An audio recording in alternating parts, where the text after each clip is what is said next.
हिंदी किंवा इतर कुठच्याही भाषेची सक्ती महाराष्ट्रामध्ये होऊ देणार नाही म्हणजे नाही। आणि या गोष्टींसाठी म्हणून मी सर्व पक्षांना आवाहन करतोय की येत्या 6 जुलैला गिरगाव चौपाटीवरून मोर्चा काढायचा निर्णय आम्ही घेतलेला आहे।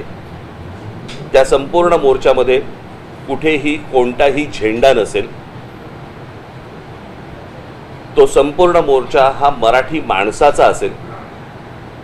त्या मोर्चाचं नेतृत्व मराठी माणूस करेल। आम्ही जे शिक्षण तज्ञ आणि जे इतर भाषा तज्ञ आणि इतर जे साहित्यिक आणि इतर जे लोक आहेत यांच्याशी देखील आम्ही बोलणार आहोत। माझं पत्र त्यांना जाणार आहे।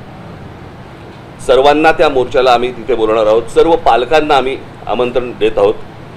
सर्व विद्यार्थ्यांना आम्ही आमंत्रण देत आहोत। सरकारला एकदा कळू देत की महाराष्ट्राच्या मनात काय आहे ते। आणि महाराष्ट्राने संपूर्ण ताकद मला असं वाटतं 6 जुलै रोजी सकाळी 10 वाजता गिरगाव चौपाटीवरनं हा मोर्चा निघेल। सरकारला ही गोष्ट कळावी। रविवार एवढ्यासाठी निवडलाय कारण विद्यार्थ्यांना आणि पालकांना यायला जमेल म्हणून, आणि त्याच्यासाठी म्हणून रविवार हा निवडलेला आहे। बाकीच्या राजकीय पक्षांशी देखील मी चर्चा करणार आहे, त्यांच्याशीही मी बोलणार आहे। आणि सर्वांनी मला असं वाटतं महाराष्ट्रातल्या प्रत्येकाने याच्यामध्ये सामील व्हावं।